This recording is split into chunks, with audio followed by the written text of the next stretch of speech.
orang yang mukim menjamak sholat. Baik. Ani bin Abbas, anan Nabiya sallallahu alaihi wasallam, dari Ibnu Abbas bahwa Nabi sallallahu alaihi wasallam bersabda.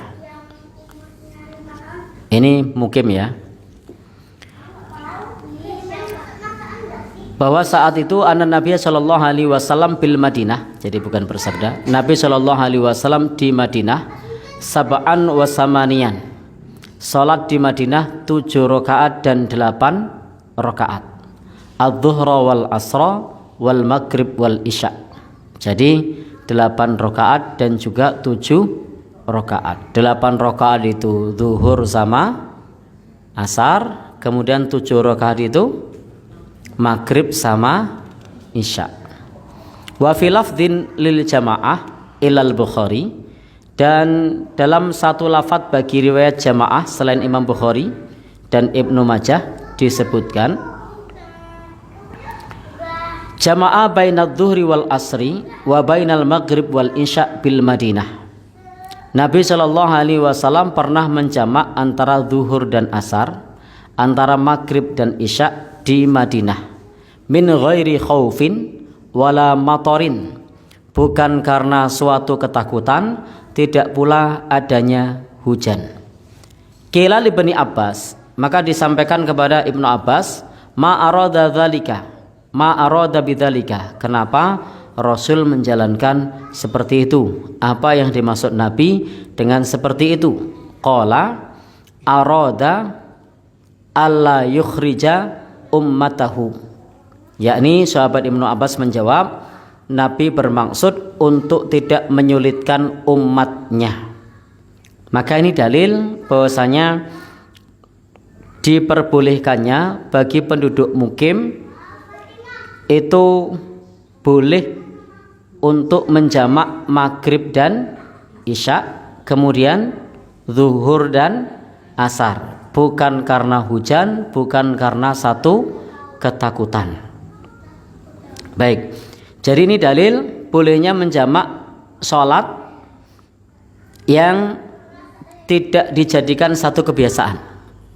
Jadi tidak dijadikan satu kebiasaan. Dalil ini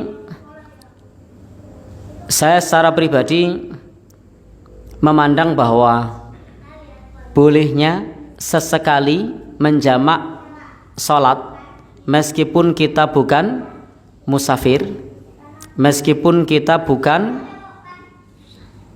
orang yang sedang bepergian, bukan pula orang yang sedang sakit, itu boleh dijamak sesekali dan tidak menjadi kebiasaan. Dalam rangka apa? Dalam rangka mencari solusi, dalam rangka mencari solusi terhadap satu persoalan yang menimpa kita.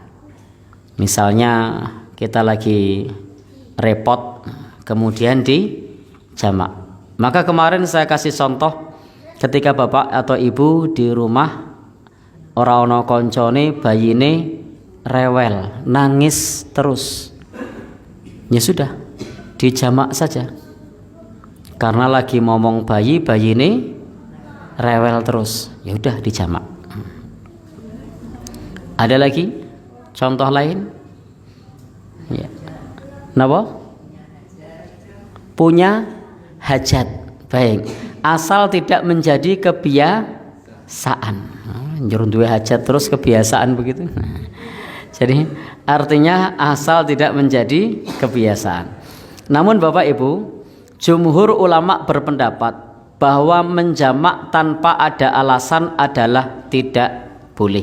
Nah, itu menurut jumhur ulama. Tapi mafhum hadis ini bahwasanya pemahaman lain dari hadis ini boleh menjamak kalau sedang ketakutan, boleh menjamak kalau sedang hujan. Di sini kita lihat bahwasanya Nabi menjamak min ghairi khaufin, tanpa ketakutan, wala matorin, tanpa hujan. Artinya apa? Di tengah-tengah masyarakat saat itu kalau sedang ketakutan atau sedang hujan itu biasa dijamak. Jadi kalau lagi ketakutan atau lagi hujan, dulu biasa di jamak. Termasuk kalau kita lagi hujan antara maghrib dan isya, itu biasa di jamak. Dulu Rasul biasa menjamak itu.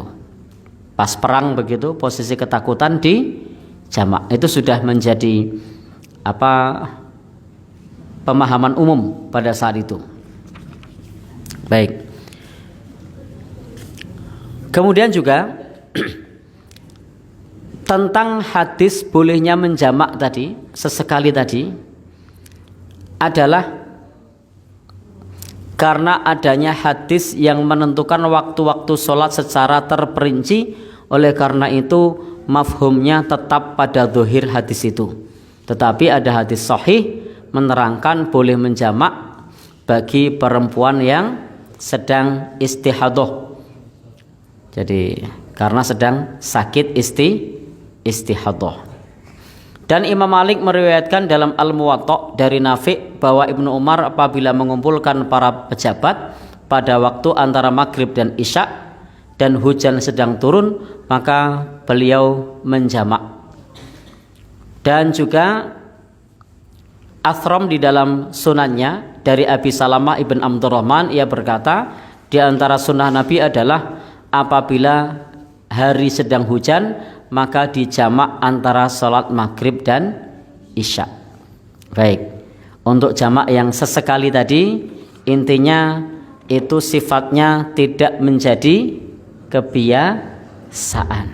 Kalau jadi kebiasaan itu yang tidak boleh. Selama acara itu bisa diplanning untuk sholatnya, maka tetap diplanning untuk sholatnya, jangan dijamak. Tapi kalau sesekali, monggo. Karena memang Nabi mencontohkan sebagaimana disebutkan dalam riwayat sahabat Ibnu Abbas, dan ternyata Ibnu Abbas menjelaskan agar tidak menyulitkan bagi umatnya. Jadi agar tidak menyulitkan bagi umatnya.